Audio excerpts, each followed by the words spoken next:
अभिवादन स्वीकार करिए एम सोशल मीडिया के इस नए कार्यक्रम में।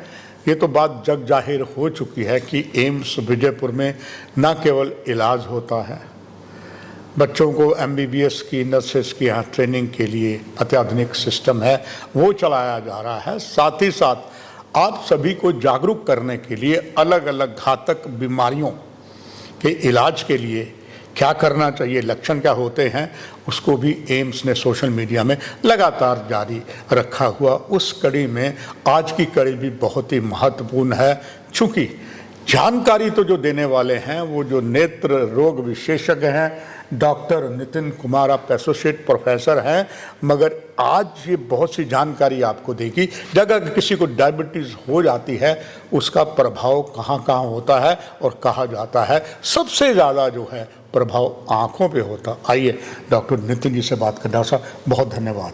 वैसे मिथ हैं मगर ये वाकई चौंक जाने वाली बात है। डायबिटीज साइलेंस किलर है, इसका असर आँखों में भी बहुत होता है। आपने बहुत से थीसिस भी लिखे हैं, बहुत इसका इलाज भी किया है। दर्शकों के लिए जानना चाहूँगा कि डॉक्टर नितिन जी वाकई डायबिटीज जो साइलेंस किलर है इसका आँखों पे भी असर होता है, अगर होता है तो कैसे, फिर आगे बात को और बढ़ाएंगे। Thank you. डायबिटीज़ अभी एक ना पूरे दुनिया में सबसे कॉमन बीमारी होती जा रही है।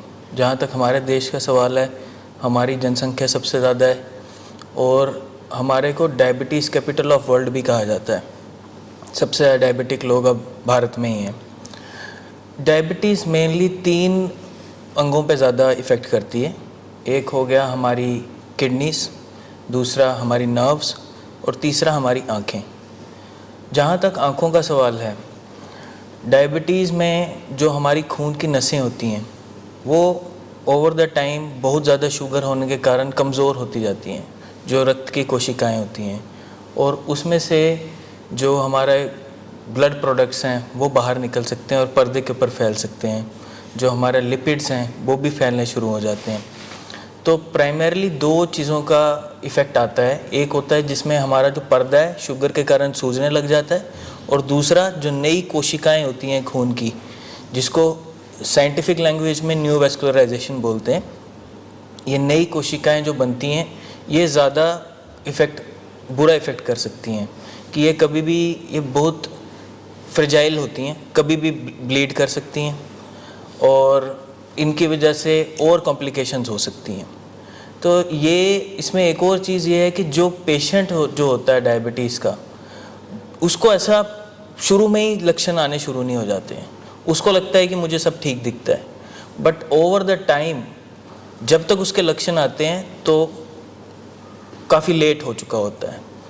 ये सबसे बड़ी इसमें प्रॉब्लम है। इसको जो हम डील कर सकते हैं वो ये कर सकते हैं कि इसका अर्ली डिटेक्शन, जो अभी सारा हमारा फोकस है इस डिज़ीज़ के ऊपर, वो ये है कि early detection of the disease. पहले ही पता चल जाए कि किसी को ये लेट डिज़ीज़ ना हो।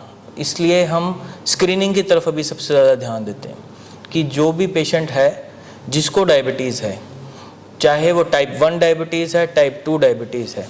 टाइप 1 डायबिटीज़ में थोड़े स्क्रीनिंग प्रोटोकॉल्स अलग हैं, जबकि टाइप 2 स्क्रीनिंग में प्रोटोकॉल्स अलग हैं, but they have to be screened. इनको स्क्रीनिंग करना ही करना है, और स्क्रीनिंग आपका होगा जब आपकी आँख का पर्दे को पुतली पूरी फैला के पीछे पर्दा देखा जाएगा। डॉक्टर नितिन जी, अक्सर ये देखा गया है कि आप तक जब तक पेशेंट पहुंचता है काफ़ी लेट ज़्यादातर हो जाता है। उनके लिए उन्हें क्या करना चाहिए, और इसके और लक्षण जो हैं, सिम्टम जो है, ख़ास करके अपने किडनी का बारे में बताया, पर आँखों में और कौन से ऐसे कुछ इंडिकेशंस आते हैं इसको, उसे पता लग जाए डायबिटीज के कारण मेरी आँखों में बहुत घातक प्रभाव हो रहा है। बिल्कुल, बहुत अच्छा आपने सवाल पूछा है। पहले, जैसे मैं पहले भी बता रहा था, स्क्रीनिंग, अगर आपको पता चल गया है कि आप डायबिटिक हैं तो आपने साल में एक बार अपनी आँख की जांच करानी ही करानी है। दूसरा, अगर आपको जो पहले दिखता था, आँख के सामने धब्बे दिखाई देने शुरू हो गए हैं, या जो दिखता है टेढ़ा मेढ़ा दिखना शुरू हो गया है। तीसरा, कि आपको खून के कुछ धब्बे दिखाई देने लग गए हैं, वो ये सारे लक्षण ये बता रहे हैं कि डिजीज़ आगे प्रोग्रेस कर चुकी है और इन मरीज़ों को तो ज़रूर जल्दी से जल्दी डॉक्टर को दिखाना चाहिए। एक और बात है डॉक्टर साहब, जैसे एक डायबिटीज हो गई, उसको कोई ऐसा इंडिकेशन लग नहीं रही है, इसके बावजूद भी उसको और क्या प्रिकॉशन करना चाहिए जो डायबिटिक का पेशेंट है, खास करके आंखों के लिए? सबसे इम्पोर्टेंट ये है कि कंट्रोल ऑफ डायबिटीज़ एंड उसके साथ जो भी बाकी बीमारियां हैं, अगर आपको पता है कि आपको डायबिटीज़ है तो आपको अपना जो 3 महीने का शुगर है, जिसको HbA1c भी कहते हैं, उसको 7 के नीचे रखने की कोशिश करनी है।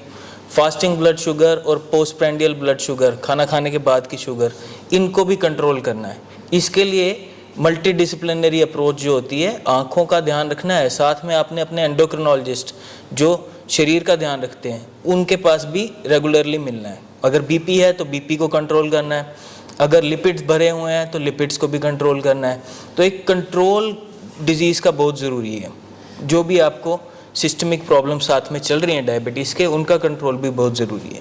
डॉक्टर नितिन जी कहते हैं जी, अंडर वन अम्ब्रेला पेशेंट को डायबिटीज है, उसको जो आंखों में आपके पास आ गया, क्या इस एम्स में ऐसी व्यवस्था है कि जैसे पेशेंट आया डायबिटीज़ को, आंखों में दिक्कत है, उसकी जो और बीमारियां हैं, क्या ये एक छत के नीचे ही सारे उसके ट्रीटमेंट होगा और कैसे? बिल्कुल, अभी जो हमारा अप्रोच है डायबिटीज़ की ट्रीटमेंट के लिए वो बड़ा एक होलिस्टिक अप्रोच है। हमारे पास पूरी टीम है, हम आँख की तरफ से देखते हैं, एंडोक्रिनोलॉजिस्ट भी हैं जो पूरे शरीर का ध्यान रखते हैं, और मेडिसिन स्पेशलिस्ट भी हैं जो उसको साथ में अगर कुछ और प्रॉब्लम है तो उनको भी पूरा ध्यान रखने के लिए हमारे पास पूरा एक टीम अप्रोच इसके लिए चाहिए होता है, और टीम हमारे पास है इसके लिए। डॉक्टर साहब, कितना ज़्यादा इसका लंबा ट्रीटमेंट होता है, और क्या पेशेंट जो अभी तक आपने देखे हैं, क्या वो इसके लिए पूरी तरीके से तैयार रहते हैं? ये पहले महत्वपूर्ण बात और भी जोड़ना चाहूँगा आपसे पूछकर। इसमें बहुत इम्पोर्टेंट है कि ये जो मैंने आपको शुरू में बताया था कि जो लक्षण है, जो पर्दा स्वेलिंग आ जाती है पर्दे पे, या खून आने लग जाता है आँखों में, ये एक कॉम्प्लिकेटेड प्रोसेस है, एक लंबी डिजीज़ है, कॉम्प्लिकेटेड क्रॉनिक डिजीज़ है, काफ़ी टाइम इसका इलाज कराना पड़ सकता है। तो इसलिए हमारे मरीज़ों को भी ये पता होना चाहिए कि इसमें कोई श्योर शॉट एक ऐसा कोई ट्रीटमेंट नहीं है कि जो हमने आज आपको दे दिया तो अब आपको फिर से वापस नहीं आना पड़ेगा। तो ये पहले एक ध्यान रखना पड़ेगा कि हमें अपने डॉक्टर्स के पास जब भी वो बुलाएं जाना पड़ेगा, और लंबा ट्रीटमेंट इसमें रहता है।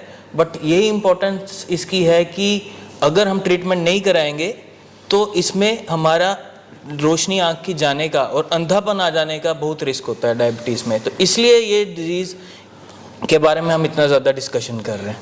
सचमुच बहुत ही ये महत्वपूर्ण जानकारी है। पर डॉक्टर साहब, इसमें एक और चीज़ आती है, जैसे किसी पेशेंट को हमने देखा, आप कहते हैं आपको इंजेक्शन लगाना है, आपने कई बार ये देखा होगा कि इंजेक्शन का नाम सुनकर वैसे पेशेंट घबरा जाता है, चाहे इंट्रामस्कुलर हो, इंट्रावेनस हो, आँख में तो और घबरा जाता है। बिल्कुल, ऐसे के लिए क्या वास्तव में करना चाहिए, और उसके लिए आपकी जानकारी सभी दर्शकों के लिए? अभी जो रिसेंट 2012 के बाद या थोड़ा उससे पहले बहुत सारे नए ट्रीटमेंट ऑप्शंस डिजीज़ के लिए आए थे, जो ये डायबिटिक रेटिनोपैथी डिजीज़ है।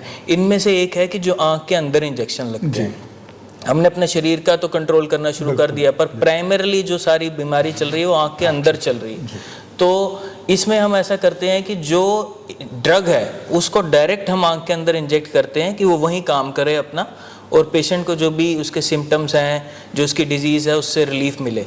तो ये जो हमारी डिजीज़ है इसको कंट्रोल करने के लिए अभी इंजेक्शंस हमारे पास सबसे अच्छा एक जो उपाय है। अब पेशेंट्स बहुत बार डर जाते हैं क्योंकि सॉफ्ट ऑर्गन है, सबसे सॉफ्ट ऑर्गन है, बट इसमें हम पूरी जब भी इंजेक्शंस लगाते हैं पूरे ध्यान से लगाते हैं और एक पूरी टेक्निक से लगाते हैं, तो इसमें कुछ ज़्यादा घबराने की बात नहीं होती है। बट पेशेंट्स काफ़ी डर जाते हैं। तो मेरा यही संदेश रहेगा कि इस ट्रीटमेंट से हमने डरना नहीं है और इस ट्रीटमेंट को लेना है। ऑल्दो अभी हमें पर पेशेंट ये नहीं पता होता है कि उसको कितने इंजेक्शन लगने हैं, बट ओवर द टाइम अगर वो हमारी इंस्ट्रक्शंस फॉलो करेंगे, पूरे ट्रीटमेंट के साथ कंप्लाई करेंगे, तो विजुअल लॉस, जो रोशनी चली जाती है, उससे बचने का ये एक तरीका है। डॉक्टर नितिन सर, ये तो आम देखा गया, कहते हैं किसी को काला मोतिया हो गया, वो ऑपरेशन का ही तैयार हो जाता नया डालना, मगर इसमें बहुत से और लेज़र होते हैं जो खास करके डायबिटीज को बचाने के लिए होते हैं। वो जानना चाहूँगा सर, उसमें पेशेंट घबराता है तो कोई बात नहीं, उसका क्या इलाज हो सकता है? जो अलग अलग लेज़र हैं, एक मोतिया बिंदु के बाद और हैं, वो क्या है? हाँ बिल्कुल। जो हमारी ये जो डिजीज़ है डायबिटिक रेटिनोपैथी, जी। इसमें क्या होता है कि जो पर्दा है उसकी ब्लड सप्लाई कम हो जाती है, और जैसे पहले भी बताया था कि नई कोशिकाएं बनने लग जाती हैं। तो हम ऐसा करते हैं कि इसमें एक स्पेशल काइंड का लेज़र होता है। ये दूसरे लेज़र्स की तरह नहीं है जो आप कॉमनली सुनते होंगे कि चश्मे का नंबर हटा देने के लिए जो लेसिक होता है, वो लेसिक होता है। इसका जो लेज़र है वो अलग किस्म का लेज़र होता है। इसमें हम क्या करते हैं कि जो पर्दा जो जिसकी ब्लड की सप्लाई कम हो गई है, जिसके कारण नई कोशिकाएं बन रही हैं, उस पर्दे को हम फोटोकोगुलेट कर देते हैं, उसको नष्ट कर देते हैं कि वो और नुकसान ना करे। तो ये लेज़र उन लेज़र से अलग है, और इसको हम ग्रीन लेज़र भी कहते हैं कॉमन लैंग्वेज में। तो ये वो वाला लेज़र है, ये चश्मा हटाने वाला लेसिक ऑपरेशन नहीं है। तो सब अब तो एम्स इतना बड़ा कर रहा है, पहले लोग इसके लिए कुछ आंखों में बहुत बीमारी होती थी, कोई आंध्रा जाता था, कोई कर्नाटका जाता था, कोई और जाता था। आखिर में ये पूछना चाहूँगा, और आपका संदेश भी, क्या एम्स विजयपुर में सारी नई तकनीक नेत्र विभाग में आपकी कमान में पूरी तैयार हो चुकी है? अभी हमने इंजेक्शंस का जो ट्रीटमेंट है ये पार्ट शुरू कर दिया हुआ है। कुछ लेज़र की मशीन्स और बाकी जो हमारे इसमें जो स्पेशल सर्जरी होती है, जिसको हम विट्रेक्टमी सर्जरी बोलती है, जिन लोगों के आँख के अंदर ब्लड आ जाता है, वो ब्लड रिमूव करने के लिए सर्जरी करनी पड़ती है, आँख को साफ़ करना पड़ता है। वो भी मशीन्स हमारे पास आने वाली हैं, और आने वाले टाइम में एक पूरा जिसको हम बोलते हैं कॉम्प्रिहेंसिव अप्रोच से जो इन पेशेंट्स को ट्रीट करते हैं, that will be available in our institute. दर्शकों, न केवल जम्मू कश्मीर में, उत्तर भारत में, चाहे 5 दरियाओं की धरती पंजाब है, देवभूमि में चाल हिमाचल है, बर्फीला रेगिस्तान लेह लद्दाख है, सभी का आंखों में खास करके डायबिटिक कारण होता है। ऐसी शख्सियत डॉक्टर जो महानुभाव हैं आपको इलाज करेंगे एम्स विजयपुर में। डॉक्टर साहब, इस महत्वपूर्ण जानकारियाँ देने के लिए आपका बहुत बहुत धन्यवाद। आखिर में एक डॉक्टर नितिन सर आपका संदेश सभी दर्शकों के लिए। जो मेन संदेश ये है कि आप अपने शरीर की तरफ ध्यान दें। जो शुगर है उसको कंट्रोल में रखें, जो बाकी साथ में उसके बीमारियां हैं, हाइपरटेंशन, उसको कंट्रोल में रखें। अपने आँखों का ये स्क्रीनिंग जो है, जब आपको पता चल गया कि डायबिटीज़ है, साल में एक बार ज़रूर अपनी आँख की पुतली फैला के पर्दे की जांच करवाइए।